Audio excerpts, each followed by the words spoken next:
എന്ന് പറയാൻ പോണത് ഫോറക്സ് ട്രേഡിംഗ് എന്താണെന്ന്, ഫോറക്സ് ട്രേഡിങ്ങിലുള്ള ഫുൾ ഓവറോൾ കാര്യം, അതായത് ഈ ഫോറക്സ് ട്രേഡിംഗ് എന്തുവാണെന്ന് അറിയാത്ത, ഓവറോൾ ആയിട്ട് എങ്ങനെയാണ് തുടങ്ങണം, അതിൻ്റെ ബേസിക് കാര്യങ്ങൾ എങ്ങനെയാണെന്ന് അറിയാത്ത ഒരാൾക്ക് വേണ്ടിയാണ് നമ്മൾ ഈ വീഡിയോ ചെയ്യുന്നത്. അപ്പോൾ എല്ലാ കാര്യങ്ങളും ഇതിൻ്റെ തന്നെ ഉൾപ്പെടുത്തുന്നതാണ്. നിങ്ങൾക്ക് വീഡിയോ ഇഷ്ടപ്പെടുകയാണെങ്കിൽ ലൈക്ക് ചെയ്യുക, പിന്നെ നിങ്ങൾ കൂട്ടുകാരിലേക്ക് എത്തിക്കണമെങ്കിൽ അതും ചെയ്യുക. അപ്പോൾ നമ്മൾ ഫസ്റ്റ് പറഞ്ഞാൽ നമ്മുടെ ഇതൊരു കറൻസി പേഴ്സ് ആണ്. അതായത് ഇപ്പോൾ കറൻസി പേഴ്സ് എന്ന് വെച്ചാൽ ജാപ്പനീസ് yen US ഡോളർ, അതായത് ഇതിപ്പോൾ INR US ഡോളറും ആണെന്ന് വിചാരിച്ചു കഴിഞ്ഞാൽ ഈ US ഡോളറിൻ്റെ എത്രയോ ഇതാണ് INR എന്നുള്ള രീതിക്കാണ് പറയുന്നത്. അതായത് നമ്മളിപ്പം 10ൽ 1 എന്ന് പറയത്തില്ലേ, അതേപോലുള്ള സെറ്റപ്പാണ് ഈ പറയുന്ന കറൻസി പേഴ്സ്. അത് നമ്മൾ നോക്കേണ്ട ആവശ്യമില്ല. നമ്മൾ മെയിനായിട്ട് നോക്കുന്നത് ഇതിന് പല പല സെക്ഷൻസ് ഉണ്ട്. ആ സെക്ഷൻസിൽ ട്രേഡ് ചെയ്യാൻ ശ്രദ്ധിക്കുക. പിന്നെ നിങ്ങൾക്ക് വരുന്ന ഒരാൾക്ക് അറിയേണ്ട കാര്യം എന്ന് വെച്ചാൽ ഇതിൽ എങ്ങനെയാണ് ട്രേഡ് ചെയ്യുന്നത്. നമ്മൾ നോക്കുന്നത് ഫസ്റ്റ് നമ്മൾ ഉപയോഗിക്കുന്നത് മെറ്റാ ട്രേഡർ എന്ന് പറയുന്ന ആപ്ലിക്കേഷനാണ്. ഇപ്പോൾ മെറ്റാ ട്രേഡർ എന്താണെന്ന് വെച്ച് കഴിഞ്ഞാൽ, നമ്മളിപ്പോൾ ഒരു ഫേസ്ബുക്ക് തുടങ്ങത്തില്ലേ, ഫസ്റ്റ് ഫേസ്ബുക്കിൻ്റെ ഒരു നമ്മളിപ്പോൾ ചെയ്യുന്നത് ഫേസ്ബുക്ക് എന്ന് പറയുന്ന ഒരു പ്ലാറ്റ്ഫോം ആണെന്ന് വെച്ചു. ആ ഫേസ്ബുക്കിൻ്റെ അകത്ത് കയറിയിട്ട് നമ്മൾ പല പല അക്കൗണ്ട് ലോഗിൻ ചെയ്തില്ലേ, അതേ ഒരു പർപ്പസാണ് ഈ മെറ്റാ ട്രേഡർ. ഈ മെറ്റാ ട്രേഡർ ഫേസ്ബുക്കാണെന്ന് വിചാരിക്കുക. ഈ മെറ്റാ ട്രേഡറിൽ നമ്മൾ ലോഗിൻ ചെയ്തതിന് ശേഷം മെറ്റാ ട്രേഡറിൻ്റെ അകത്ത് ഫേസ്ബുക്ക് അക്കൗണ്ട് ലോഗിൻ ചെയ്യുന്ന പോലെ ഓരോ അക്കൗണ്ട് ലോഗിൻ ചെയ്യാനുള്ള സ്ഥലമുണ്ട്. അപ്പോൾ അവിടെ നമ്മൾ കയറിയിട്ട് നമ്മൾ ഈ ട്രേഡിംഗ് അക്കൗണ്ട് ലോഗിൻ ചെയ്യണം. ആ ട്രേഡിംഗ് അക്കൗണ്ട് തുടങ്ങണമെങ്കിൽ നമുക്ക് XNX എന്ന് പറയുന്നൊരു പ്ലാറ്റ്ഫോം ഉണ്ട്, FXTM എന്ന് പറയുന്ന പ്ലാറ്റ്ഫോം ഉണ്ട്, അങ്ങനെ കുറച്ച് പ്ലാറ്റ്ഫോംസ് ഉണ്ട്. അപ്പോൾ അതിൻ്റെ അകത്ത് പോയി ആദ്യമേ അക്കൗണ്ട് തുടങ്ങണം. അതായത് FXTM ഇതാണ് ഒരു ബ്രോക്കർ എന്ന് പറയുന്നത്. ഈ ബ്രോക്കറിൽ നമ്മൾ അക്കൗണ്ട് ഓപ്പൺ ചെയ്ത്, ഇത് ജസ്റ്റ് ഓപ്പൺ അക്കൗണ്ട് നമ്മൾ സാധാ ഇത് ചെയ്യുന്ന പോലെ തന്നെ ഓപ്പൺ അക്കൗണ്ട് കൊടുത്തു കഴിഞ്ഞാൽ അവിടെ നമ്മുടെ ഡീറ്റെയിൽസ്, പാൻ കാർഡ് എല്ലാം ചോദിക്കും. അതിൻ്റെ ഡീറ്റെയിൽസ് എല്ലാം കൊടുത്തു കഴിയുമ്പോഴേക്കും നേരെ അക്കൗണ്ട് ഓപ്പൺ ആകും. അതിനുശേഷം നമ്മൾ അക്കൗണ്ട് ഓപ്പൺ ചെയ്തതിന് ശേഷം ഇതിന് ലോഗിൻ ഐ ഡിയും പാസ്വേഡും കിട്ടും. ഈ ലോഗിൻ ഐ ഡിയും പാസ്വേഡും കൊണ്ടുവന്ന് ഇതിൻ്റെ ആപ്ലിക്കേഷൻ നമുക്ക് ഇൻസ്റ്റാൾ ചെയ്യാൻ പറ്റും. ആ ആപ്ലിക്കേഷൻ ഇൻസ്റ്റാൾ ചെയ്തതിന് ശേഷം അതിൻ്റെ അകത്ത് ലോഗിൻ ടെർമിനൽ കാണും. റൈറ്റ് സൈഡിലോ ലെഫ്റ്റ് സൈഡിലോ കണ്ട് ലോഗിൻ ടെർമിനൽ ഉണ്ട്. ആ ലോഗിൻ ടെർമിനലിൽ ചെന്നിട്ട് ഇതിൻ്റെ പാസ്വേഡും ലോഗിൻ ഐ ഡിയും അവിടെ അടിച്ച് ലോഗിൻ ചെയ്യും. അപ്പോൾ നമുക്ക് ഒരു ഫേസ്ബുക്കിൽ ഒരു പുതിയൊരു ഫേസ്ബുക്ക് അക്കൗണ്ട് ലോഗിൻ ആകുന്ന പോലെ കിട്ടും. എന്നിട്ട് ഇതിൻ്റെ അകത്ത് നമ്മൾ ഡെപ്പോസിറ്റ് ചെയ്യണം ഫണ്ട്. FXTM ഫണ്ട് ഡെപ്പോസിറ്റ് ചെയ്താൽ നമ്മൾ ഇവിടെ നമുക്കത് ഇതാവും, നമുക്ക് ആ ഫണ്ട് ഇവത്തിൽ നമുക്ക് റിഫ്ലക്റ്റ് ആവും. അപ്പോൾ നമുക്ക് ആ ഫണ്ട് വെച്ച് ഈ മെറ്റാ ട്രേഡർ എന്ന് പറഞ്ഞ ആപ്ലിക്കേഷൻ വഴി നമുക്ക് ട്രേഡ് ചെയ്യാൻ പറ്റും. കറക്റ്റ് അതിൻ്റെ ഒരു പ്ലാറ്റ്ഫോം മെറ്റാ ട്രേഡർ.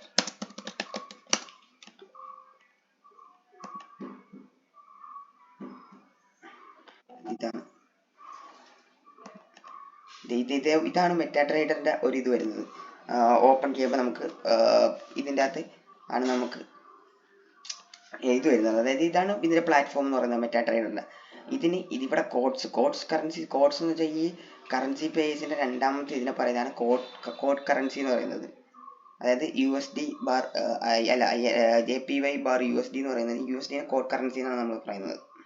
അത് നിങ്ങൾ വലുതായിട്ട് നോക്കേണ്ട ആവശ്യമൊന്നുമില്ല. നിങ്ങൾ മെയിനായിട്ട് ഇതിൻ്റെ കാര്യങ്ങളൊക്കെ നമ്മൾ ഇതിനെ ബാങ്ക് നിഫ്റ്റി ഇതായിട്ടൊക്കെ കമ്പയർ ചെയ്ത് പഠിക്കണം. അതായത് ഇപ്പം നമ്മൾ ചെയ്യുന്നത് ഓപ്ഷൻസിൽ ഓരോ നിഫ്റ്റി, ബാങ്ക് നിഫ്റ്റി അങ്ങനല്ലേ. അപ്പോൾ അതിന് പകരമായിട്ട് USD കറൻസി പേഴ്സിനെ പറ്റിയാണ് ഈ പറയുന്നത്. അപ്പോൾ ഇതിൻ്റെ അകത്ത് ഈ കറൻസി പേഴ്സ് എന്ന് വെച്ചാൽ യൂറോ USD എന്ന് വെച്ചാൽ നമ്മൾ ഇതാണ് മെയിനായിട്ട് വരുന്ന കറൻസി പേഴ്സ്. ഇത്ര സാധനത്തിൻ്റെ ബൈ സെല്ല് നിങ്ങൾ അടിച്ചാൽ മതി. ഇത് ആദ്യമേ കാണിക്കുന്നത് ബൈ പ്രൈസും രണ്ടാമത് കാണിക്കുന്നത് സെൽ പ്രൈസും, അതേ ഉള്ളൂ. അല്ലാതെ വേറെ കോംപ്ലിക്കേറ്റഡ് ആയിട്ടുള്ളതൊന്നുമില്ല. അങ്ങനെയാണ് രണ്ട് കാര്യങ്ങൾ വരുന്നത്. അപ്പം നിങ്ങൾക്ക് ഓവറോൾ കാര്യം മനസ്സിലായല്ലോ. നമ്മൾ ഫസ്റ്റ് മെറ്റാ ട്രേഡർ എന്ന് പറഞ്ഞ ആപ്ലിക്കേഷൻ ഇൻസ്റ്റാൾ ചെയ്യുക. ആ ആപ്ലിക്കേഷൻ്റെ അകത്ത് FXTM എന്ന് പറയുന്ന ആപ്ലിക്കേഷന് വെബ് ബ്രൗസറിൽ പോയിട്ട് FXTM അക്കൗണ്ട് ക്രിയേറ്റ് ചെയ്തതിന് ശേഷം ആ ലോഗിൻ ഐ ഡിയും പാസ്വേഡും കൊണ്ടുവന്ന് ഈ മെറ്റാ ട്രേഡറിൽ നമ്മൾ ഇൻസ്റ്റാൾ ചെയ്യണം. മെറ്റാ ട്രേഡറിൽ നമ്മൾ ലോഗിൻ ചെയ്യണം. അപ്പോൾ നമുക്കൊരു ട്രേഡിംഗ് അക്കൗണ്ട് അവിടെ ആയി. പിന്നെ നമുക്ക് വരുന്ന ഇങ്ങനത്തെ ഒരു അക്കൗണ്ട് ആയിരിക്കും. ഇതിൻ്റെ അകത്ത് വരുന്ന codes, charts, trade history, settings. ഇതിൽ ചാർട്ട്സ് കൊടുത്തു കഴിഞ്ഞാൽ ഇവിടെ നമുക്ക് ഇതിൻ്റെയൊക്കെ ചാർട്ട്സ് കാണാൻ പറ്റും. പിന്നെ നമുക്ക് ട്രേഡ് ചെയ്യണമെങ്കിൽ ഇവിടെ ട്രേഡ് ചെയ്യാനുള്ള ഓപ്ഷൻ ഉണ്ട്. പിന്നെ ഇത്തരം കാര്യങ്ങൾ അതിനകത്ത് മെയിനായിട്ട് വരുന്നത്. പിന്നെ ഇത് ജസ്റ്റ് ഒരു ക്ലിക്ക് ഞെക്കുമ്പോഴേക്കും നമുക്ക് കിട്ടുന്ന ഇതേപോലത്തെ ഒരു ഇതാണ് FXTM മെറ്റാ ട്രേഡറിൻ്റെ സിസ്റ്റം വെർഷൻ വരുന്നത്. ഇതിൻ്റെ അകത്ത് പറയാനാണെങ്കിൽ നമുക്ക് നേരെ ഈ ഫയലിൻ്റെ അവിടെ പോവുകയാണെങ്കിൽ നമുക്ക് ആഡ് ചെയ്യാനുള്ള ഓപ്ഷൻ ഉണ്ട്. ഈ ഫയലിൻ്റെ അവിടെ ക്ലിക്ക് ചെയ്യുകയാണെങ്കിൽ നമുക്ക് പുതിയ അക്കൗണ്ട് ലോഗിൻ ചെയ്യാനുള്ള ഓപ്ഷൻ അവിടെ കാണിക്കും. ആ അക്കൗണ്ട് ലോഗിൻ ചെയ്ത് കഴിഞ്ഞാൽ നമ്മുടെ ഫണ്ടും കാര്യങ്ങളെല്ലാം ഈ ഒരു ഏരിയയിൽ എഴുതി കാണിക്കും. പിന്നെ നമുക്ക് ഇവിടെ ബൈയും ഡയറക്റ്റ് സെല്ലൊക്കെ ചെയ്യും. അപ്പോൾ ഇതിൻ്റെ അകത്ത് നമുക്ക് ഓപ്ഷൻസിനെ പോലെ ഇഷ്ടം പോലെ ക്യാഷ് ഒന്നും വേണ്ട. നമുക്ക് FXTM ആണെങ്കിൽ നമുക്ക് $500 ആണ് മാക്സിമം. മിനിമം ഇൻവെസ്റ്റ്മെന്റ് എന്ന് പറയുന്നത്. അത് ആരെങ്കിലും റെഫറൽ ലിങ്ക് വഴി നിങ്ങൾ ജോയിൻ ചെയ്യുകയാണെങ്കിൽ നിങ്ങൾക്ക് 500 എന്നുള്ളത് $200 നിങ്ങൾക്ക് അത് അവിടെ അക്കൗണ്ട് തുറക്കാൻ പറ്റും. അതാണ് അതിന്റെ $200 നമ്മുടെ ഏകദേശം ഒരു 17,000 റുപ്പീസ്. അത് മതി. അത് ആ ഒരു ചെറിയ എമൗണ്ട് അവർ ഫീ ആയിട്ട് കൊടുക്കണമെന്നല്ല, ആ എമൗണ്ട് നമുക്ക് ട്രേഡ് ചെയ്യാനായിട്ട് മിനിമം ഡെപ്പോസിറ്റ് ചെയ്യേണ്ട എമൗണ്ട് ആണ് പറയുന്നത്. അപ്പൊ അങ്ങനെയാണ് ഇതിന്റെ കാര്യങ്ങൾ. പിന്നെ നമ്മൾ നോക്കേണ്ടത് ഇതിന്റെ ചാർട്ട്സ്. അതായത് ഇതാണ് ഒരു ചാർട്ട്, ജാപ്പനീസ് ആൻഡ് US$. അതല്ലേ നമ്മൾ ഇവിടെ കണ്ടത്. ഇവിടെ നമ്മൾ കണ്ട ഇതുണ്ട് USD CAD, USD JPY. ഇതാണ് ഞാൻ അവിടെ എടുത്ത് ചെയ്യുന്നത്. USD JPY ഇതാണ് ഞാനവിടെ എടുത്ത് വെച്ച ചാർട്ട്. അപ്പൊ ഇതിലുള്ള മൂവ്മെന്റ്സ് വെച്ചിട്ട് നമുക്ക് അവിടെ ബൈയും സെല്ലും ചെയ്യാം. അതായത് ഇതിൽ ബൈ കൊടുക്കാൻ സെല്ല് കൊടുക്കണമെങ്കിൽ ഇതിൻ്റെ അകത്ത് സ്പ്രെഡ് എന്ന് പറയുന്ന സാധനങ്ങളുണ്ട്. അപ്പോൾ FXTM ആണ് എനിക്ക് ഇച്ചിരി കൂടുതലായിട്ട് തോന്നിയിരിക്കുന്നത്. സ്പ്രെഡ് വാല്യൂ കുറവായിരിക്കും.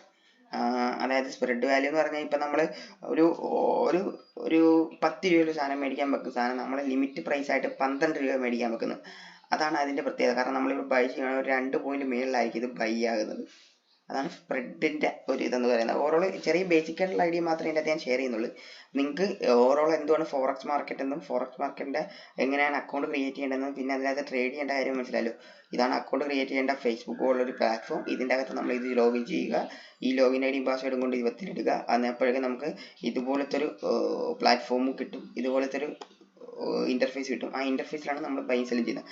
ബാക്കിയെല്ലാം നമ്മൾ ഒരു ഇതുപോലെ, അതായത് നിങ്ങൾക്ക് ഈ ഒരു ഇന്റർഫേസ് കിട്ടിക്കുമ്പോൾ ഇവിടെ പ്ലസ് ചിഹ്നം കണ്ട, പ്ലസ് ചിഹ്നത്തിൽ നിൽക്കുവാണെങ്കിൽ ഒരു ഡെമോ അക്കൗണ്ട് ഇവിടെ അല്ല, നമുക്ക് സെറ്റിംഗ്സിൽ ചെല്ലുവാണെങ്കിൽ ഡെമോ അക്കൗണ്ട് ക്രിയേറ്റ് ചെയ്യാനുള്ള ഓപ്ഷൻ ഉണ്ട്. അപ്പോൾ ആ ഡെമോ അക്കൗണ്ട് ക്രിയേറ്റ് ചെയ്യുകയാണെങ്കിൽ നിങ്ങൾക്ക് ഫ്രീ ആയിട്ട് ഇത് ഒരു എത്ര $, വേണമെങ്കിലും നിങ്ങൾക്ക് അവിടെ ഡെമോ ആയിട്ട് കിട്ടും. അപ്പം അത് വെച്ചിട്ട് നിങ്ങൾ ബൈ കൊടുക്കുക. ബൈ കൊടുത്തിട്ട് അതിൻ്റെ അകത്ത് ഓരോ വാല്യൂസ് ഉണ്ട്. 0.01 ഇത്ര ലോട്ട് സൈസ് ഒക്കെ ഉണ്ട്. അപ്പോൾ ഓരോ വാല്യൂ കൊടുത്തിട്ട് നിങ്ങൾ അത് ബൈ ചെയ്ത് നോക്കുക. അപ്പോൾ എത്ര എമൗണ്ട് ആണ് അവിടെ പിടിക്കുന്നത് നോക്കുക. അപ്പോൾ നിങ്ങൾക്ക് ലോട്ടിൻ്റെ കാര്യം, അല്ലാതെ ഞാനിപ്പോൾ ലോട്ടിൻ്റെ കാര്യങ്ങൾ ഡയറക്റ്റ് നിങ്ങൾക്ക് പറഞ്ഞു തന്നുള്ള കാര്യമൊന്നും മനസ്സിലാകത്തില്ല. 2-3 ബൈയോ സെല്ലോ നിങ്ങൾ ഡെമോ അക്കൗണ്ട് ചെയ്ത് കഴിയുമ്പോൾ നിങ്ങൾക്ക് ആ ലോട്ടിൻ്റെ സൈസും കാര്യങ്ങളെല്ലാം മനസ്സിലാവും. അപ്പോൾ ഇതാണ് നിങ്ങളുടെ ഫോറക്സ് ട്രേഡിനെ പറ്റിയുള്ള ബേസിക് ആയിട്ടുള്ള ഇത്. ഇനി നിങ്ങൾക്ക് ഇതിനെക്കുറിച്ച് കൂടുതൽ ഓരോ സെക്ഷനായിട്ട് ഞാൻ ഇതിനെപ്പറ്റി പറയണമെങ്കിൽ നിങ്ങൾ കമൻറ്റ് ചെയ്താൽ മതി. നമ്മൾ അടുത്ത വീഡിയോസിൽ സെക്ഷനായിട്ട് നമ്മൾ തുടങ്ങുന്നതാണ്.